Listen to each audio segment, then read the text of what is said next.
بسم الله الرحمن الرحيم.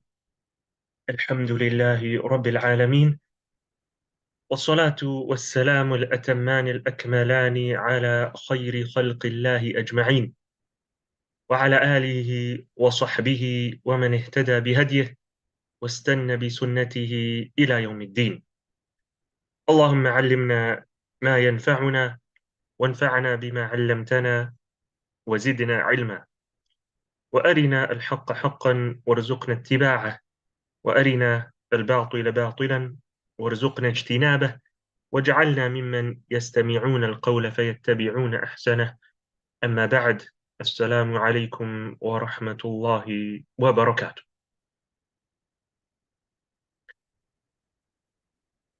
I'd like to welcome you all to this session in which we are going to be speaking about the 31st of October, known as Halloween. And so as this date is approaching, it is important for us Muslims, especially parents and guardians and teachers, to address this issue and what is Islam's stance regarding participating in any events related to Halloween. And so, first of all, we have to understand, and this is basic knowledge, that we as Muslims, whatever we do we have to make sure that it has its roots in the way of life laid out by Allah and His Messenger sallallahu alaihi wasallam, and doesn't break any of His commandments. And so we know, without a shadow of a doubt, that whatever our Prophet sallallahu alaihi wasallam left us with is sufficient, and it is complete. We also know from the life of our beloved Prophet sallallahu alaihi wasallam that he would always make it a point to oppose and go against the beliefs, the practices, the customs of others, so that Muslims understand that we are unique and different. That we are unique and different. To differentiate us and distinguish us from everyone else. And so the Prophet ﷺ says, speaking about this fact, مَنْ تَشَبَّهَ بِقَوْمٍ فَهُوَ مِنْهُمْ, that whoever imitates a people, then he is one of them. If you follow the ways of another people other than the Muslims, if you follow in their ways, in their customs, in their rituals, in their celebrations, then you are one of them. Anas radiallahu anh narrates that when Rasulullah sallallahu alaihi wasallam migrated to Medina and he arrived, he found that they had two festivals, 2 days of the year in which they would play and have fun. So he asked, what are these 2 days? And so they said, these are the 2 days that we would enjoy ourselves and play in these 2 days, in the days of Jahiliyyah, before the coming of Islam. And so when the Prophet ﷺ heard this, he said, Allah has replaced them, these 2 days, Allah has replaced them for you with two better days. Then he said the day of Adha and the day of Al-Fitr. So the two Eids that we have. And so this hadith, it explains to us that every non-Islamic festival, it has been replaced for Muslims by the 2 days of Eid. We take this hadith and apply it to every single festival or day of celebration that people take it as a day of celebration. We say the Prophet ﷺ was basically telling us that we don't need any of those, and Allah has replaced them for us with these 2 days that we enjoy ourselves in, and we have fun in these 2 days, the days of Eid al-Adha and Eid al-Fitr. And this also clarifies our stance to every kind of festival, even if these festivals do not have any religious significance anymore. And so someone will say that, for example, in the case of Halloween, that it's simply the kids are simply having fun. They want to dress up in costumes. They want to have candy. You know, what's the harm in that? Or, for example, celebrating one's birthday. You're just having fun, getting everyone together. What is harmful in that?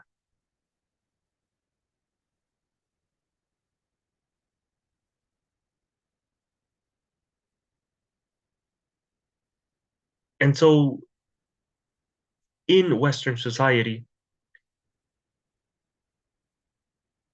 many of the festivals that they have tried to detach these festivals from having any religious significance. And so they have commercialized many of their holidays. The reason for this is because so many Westerners have left their religion of Christianity, but they still want to enjoy with everyone else on these days. So an atheist, for example, who doesn't believe in Isa alayhi salam, uh, he'll have fun on Christmas, right? He'll go to a Christmas party, and so on and so forth. Valentine's Day, which is when we look into the roots of it, it goes back to one of their saints, and so on and so forth. And the reason why they have done this is so that they can include everyone. So you can be a Muslim, a Hindu, you could be an atheist and enjoy yourself with the kuffar in these celebrations.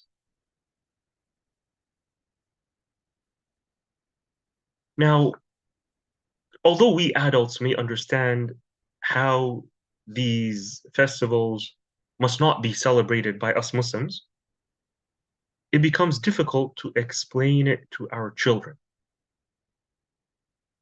who they just want to have fun.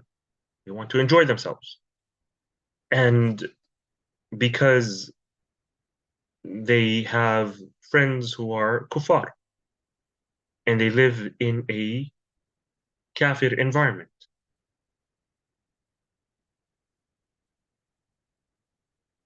And so we as parents and as teachers, we need to sit down with our children and explain to them why we Muslims do not partake in these events. And we don't simply want to say to them, look, it's haram, Islam does not allow it, and that's it. right? In fact, we should not do that with anything that Islam prohibits, especially in the day and age in which we live in, when kids can easily, you know, find ways to, justify partaking in what is haram. And so we don't want them to feel as if Islam does not allow them to have fun,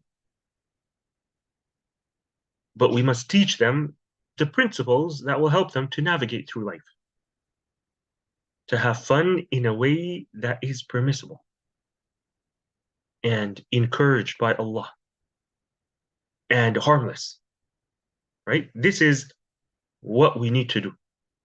This is what we need to do. So when it comes to Halloween, which is the topic of our discussion, what should we tell our children? Okay. First of all, we have to educate them on the origins of this day, the origins of Halloween.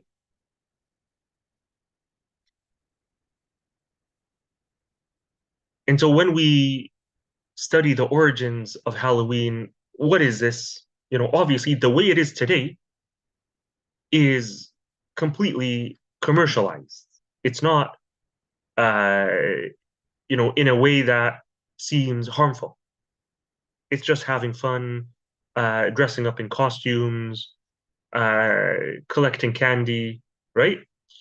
And in fact, even the kuffar, uh, they do that. They do all of this. They enjoy themselves on this day and on the night of the 31st without believing in any of the myths or beliefs associated with the roots of Halloween. But now the question is, just because you don't believe in, the history behind it, does it mean it's permissible to celebrate it? No. And that's because we will see basically that's because of the roots and what it is associated with. So, what are the origins of Halloween? We find that the origins of Halloween go back to paganism and shirk and devil worship and superstitious beliefs and magic and so on and so forth. All of these things are not minor issues, right? These are major issues in our deen. These are major issues.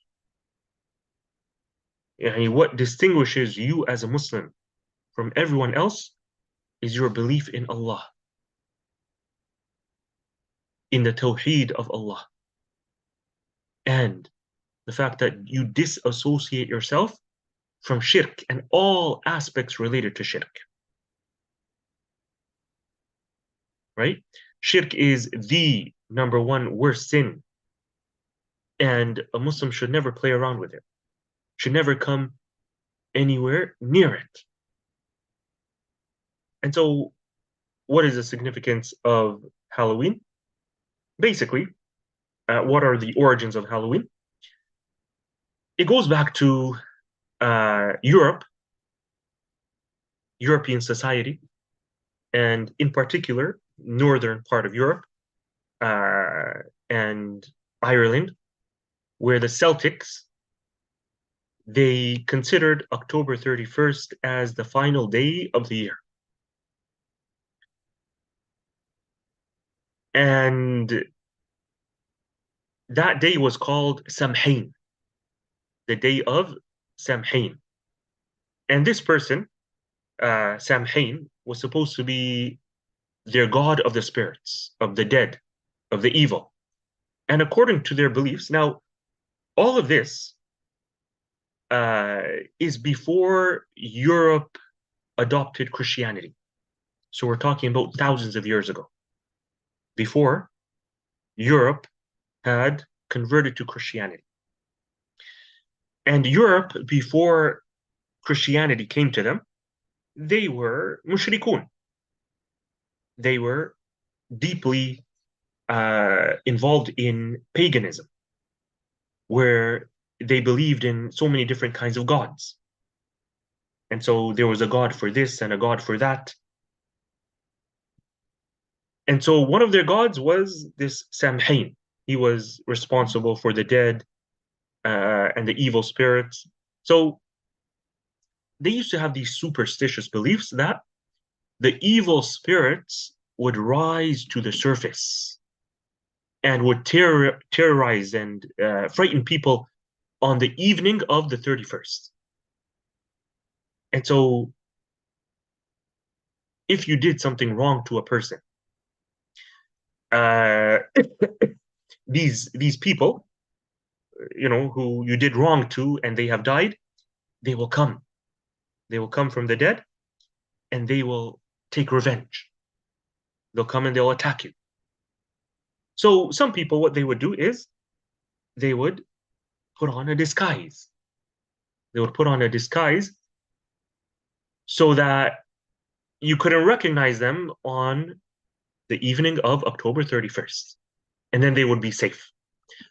Also, they would burn fires, right? They would burn fires uh, to basically commemorate the dead spirits. And so the disguise that they would put on, these are the costumes that the kids wear today. And as for the fires, the only thing we have left of that is the pumpkin, what they call the jack-o'-lantern, pumpkin, carving it out and putting a candle in it, right? Um, and they would put this outside. Um, Now, when Christianity came to Europe, what happened with all of these pagan rituals? It's not just Halloween, but the Europeans had other, superstitious beliefs and, different forms of shirk. What happened is many of these things made their way into Christianity. Many of these things made their way into Christianity. And that's why Christianity is the religion it is today. Right? There are so many things that you find in Christianity that have been taken from paganistic beliefs and practices of the Europeans. And so it is a religion that was not preserved. It is a religion that, evolved and all kinds of innovations seeped in. And this is why, we Muslims should really be grateful to Allah for having guided us to Islam, the only religion, the only deen that is preserved. And we also see from this the danger of innovating into our deen, what is not from it. Right? Why is it that Islam is so strict on rejecting innovations? Right? Bid'ahs. But for this reason, right? What happened to other religions will not happen to Islam as long as we uphold the Sunnah and warn against bid'ah. So, anyways, coming back to Halloween, when Christianity came, they moved one of their days, okay? Their day known as All Saints' Day. a day for all the saints. They moved it from May 13th to November the 1st. Okay? Now, this was much later, in the year 1834, in fact, many centuries after Christianity came to Europe. But the point is that they moved All Saints' Day from May 13th to November the 1st.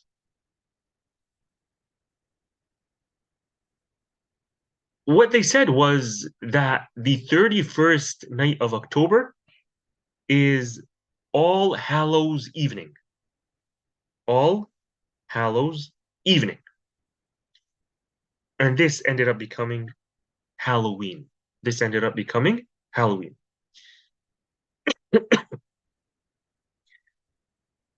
And so they took all of those paganistic rituals, right, and transformed them into what Halloween has become today, right? So you have these kids putting on costumes and disguises. And what do we notice?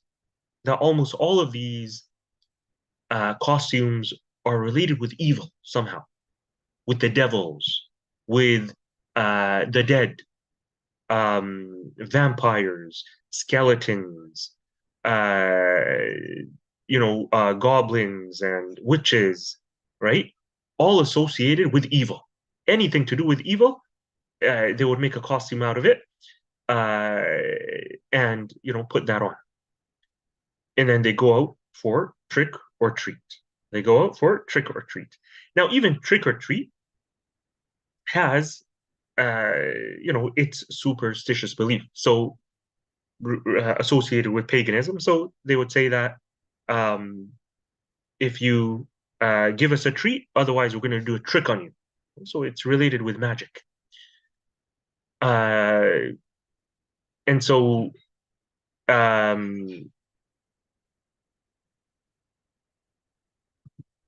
this is the history of Halloween. We can see how it is deeply rooted in paganism, and uh, and it is associated with the shayateen, with the devils, with what they believe as being evil spirits. And on top of that, a Muslim doesn't go out begging, right? We don't want to teach our children to go out asking for food, even if it's candy, right? This is humiliating. And this day is associated with shaitan, right? Why on earth would you want your children to be associated with their open enemy? And that is shaitan. Um,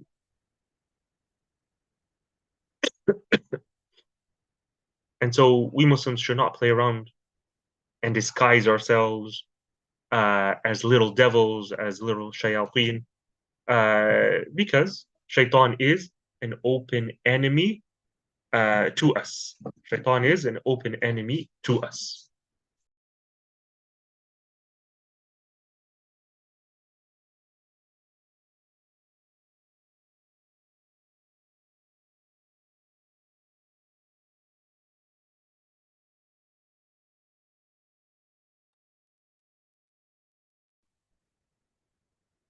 All right, so this is the first point that I wanted to share. The first thing that we have to do when teaching our kids about Halloween is about the origins of this day, right? The origins of this day. That it is related to shirk, it is related to superstitious beliefs, right? We have to, what we have to do with our children is make them understand that yes, there is a world of the unseen, of the ghaib. Yes, there are shayateen. Yes, there are evil spirits, the jinn, right? There is the world of the angels, etc. However, what we have to instill within our children is for them to understand that There is no way for us to know anything about the world of the unseen because we can't see it except through the creator of both the world of the seen and the world of the unseen. The only way for us as human beings to know about anything of the world of the unseen is by referring to the creator of the unseen, and that is Allah. Only Allah can teach us and tell us about what exists beyond this material world that we live in.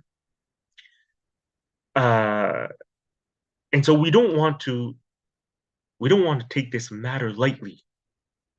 We have to instill within our children that even if you're doing it jokingly and you don't actually believe that these ghosts exist, etc., it's not something to play around. It's something to take seriously. Okay, so this is number one. Number two, we have to teach our children that Muslims are not allowed to imitate the customs and rituals of others. And we spoke about this earlier. That Allah subhanahu wa ta'ala has sent us our deen with everything that we need. And so we don't need anything. We don't need anything more. We don't need to add anything into our deen. Right? Someone who feels that we're missing out is someone who thinks that Allah has not perfected his deen. Those who innovate things into Islam, in effect, what they're saying is 1400 years ago, Allah did not perfect his deen when he took away Prophet Muhammad sallallahu alaihi wasallam. He did not perfect his deen. There are certain things that he left out.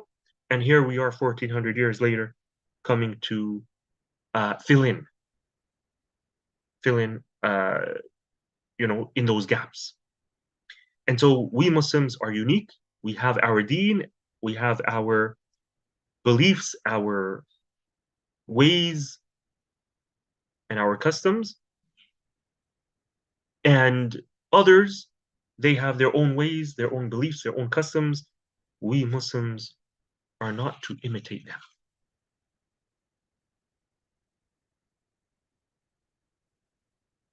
And finally, so this is point number two. Finally, the last point that I could mention is, as I mentioned earlier as well, we should tell our children that, look,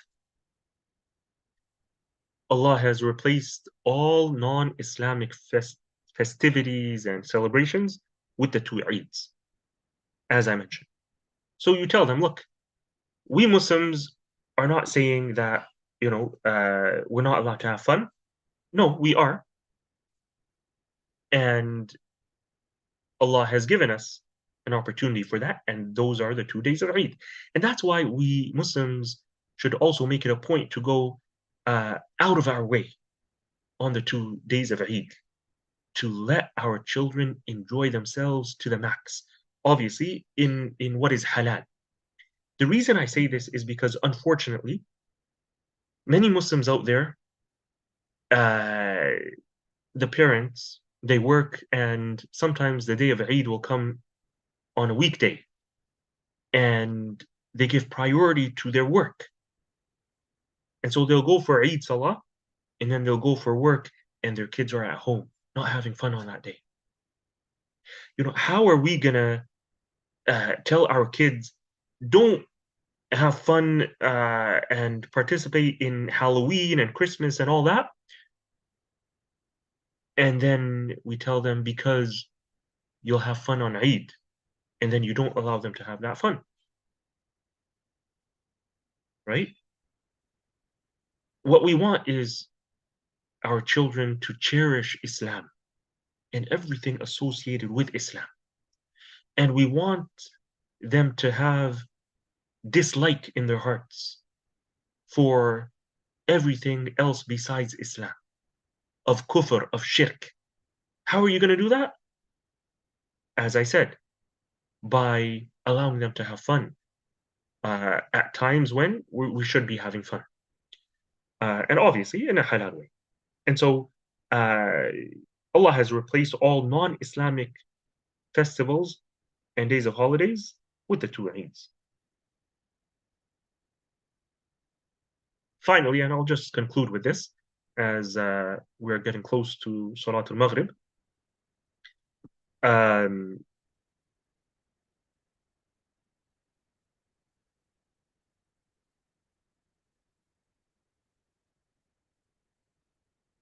what we find is that those children who ask their parents to allow them to have fun on whether it is Halloween or Christmas or Easter, um, etc., we find that these children are usually children who are distanced from Islam.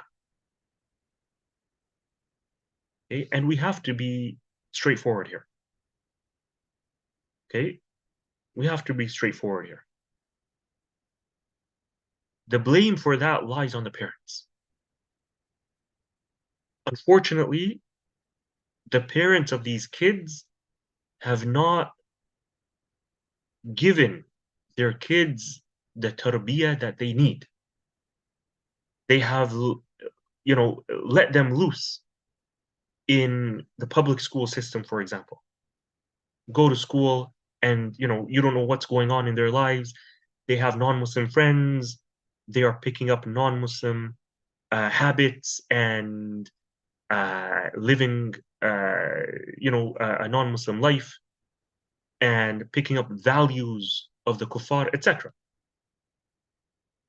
As for children who are given the proper tarbiyah and the parents of these kids are protecting them from the evil of the society out there, then you'll find that this is not a problem for them. This is not a problem for them. And if it is, it's rare. If it is, then it's rare. But for the most part, uh, the parents of these kids, they don't have to deal with this issue. And it's usually the parents of those other kids who, they're living heedless lives themselves. Islam is not their number one priority. Their number one priority is the dunya, working day in, day out, chasing after the dunya, uh, having their kids cherish Islam, value Islam is not a priority for them. And so when days like this come, their kids say, we want to go trick or treat. We want to go out with our friends. Why? That is a question we have to ask ourselves. Why? Because the parents failed in giving their kids the proper tarbiyah. So, just to summarize, what we need to do with our kids is number one, so we need to instill certain values in our kids. Number one, the pleasure of Allah. Instill within them the pleasure of Allah. That whatever I do in my life, or whatever I don't do, I'm doing because I want to please Allah. Right? I want to please Allah. And so if something is haram, I'm going to stay away from it because I don't want to make Allah angry with me. Instead, I want to please Allah. Number two, instill within them pride for Islam. Instill within their hearts pride for Islam. How are you going to do that? By teaching them the value of Islam. By connecting them with our Islamic heroes and luminaries throughout our Islamic history, beginning from the time of the Prophet sallallahu alaihi wasallam. Teach them about these people and the sacrifices that they made, all for the sake of Allah, and how they took this deen and spread it far and wide. All of this will build within them pride for Islam. Number three, we have to make sure that we teach them not to give in to peer pressure. Not to give in to peer pressure. And so perhaps these kids are saying to their parents, my friends are going out tonight and they're asking me to come. So there's this peer pressure on them. We have to, you know, teach them that we should not give in to peer pressure. Number 4, we have to teach them that Islam is a complete way of life. Islam is a complete way of life. Again, just like I mentioned earlier, we don't need to add anything into our deen. We don't need to add anything into our deen. Allah has completed the deen for us. And finally, um, we have to teach our kids that we Muslims are different in our ways. As I mentioned earlier, we Muslims are unique and different in every way. And we have the best example of that in the Prophet sallallahu alaihi wasallam. When he was in Mecca, he would always make it a point to oppose the ways of the mushrikun of Mecca. And he would many times do things that were closer to the way of Ahlul Kitab, right? The Jews and the Christians. Because, the Jews and the Christians have scriptures and their teachings are closer to our teachings, right? So, and that's why when the Persians had defeated the Romans, right, as Allah mentions in Surah Ar-Rum, that the Romans have been defeated by their enemy, the Persians. The Mushrikun became happy, right? The Mushrikun of Mecca, Quraysh, they started to celebrate, and the Muslims were saddened. Why? Because the Romans were Ahlul Kitab, and the Persians were Mushrikun. But then Allah tells us that soon the Romans will defeat the Persians. Now, when the Prophet ﷺ migrates to Medina, and he is now in Medina, he comes across Ahlul Kitab for the first time. In Mecca, he did not interact with Christians or Jews, but in Medina, he did.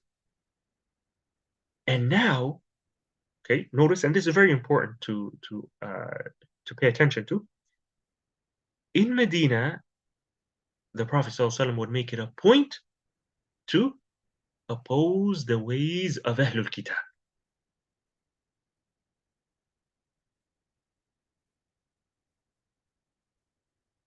Because now he's living amongst them, right? And here there are no more mushrikun for the most part. He was still opposing the ways of the mushrikun, but now he was also opposing the ways of Ahlul Kitab. Right? And the best example of that is the day of Ashura, when the Prophet ﷺ came and he saw that the Jews would fast that day. And, when he found out the reason for them fasting, then he said, we should also fast that day because we have more of a right to Musa alayhi salam than these Jews. But then, towards the end of his life, when the companions, they objected and said, Ya Rasulullah, we don't feel comfortable fasting on this day because the Jews are also fasting on this day. And so they understood the importance of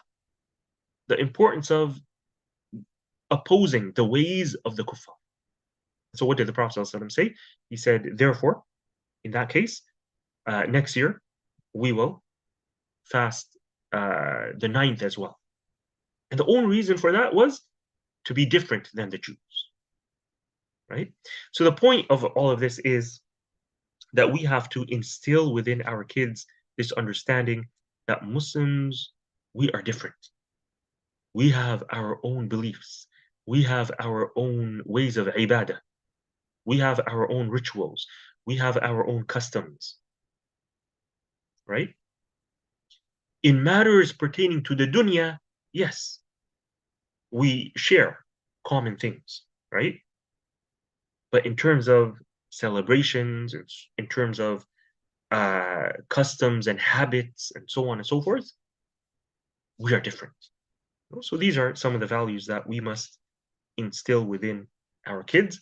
I ask Allah subhanahu wa ta'ala to protect our children, to instill within them the pride for Islam, to protect their Islamic identity. I ask Allah subhanahu wa ta'ala to grant them knowledge of the deen and insight of the deen. وصلى الله وسلم على نبينا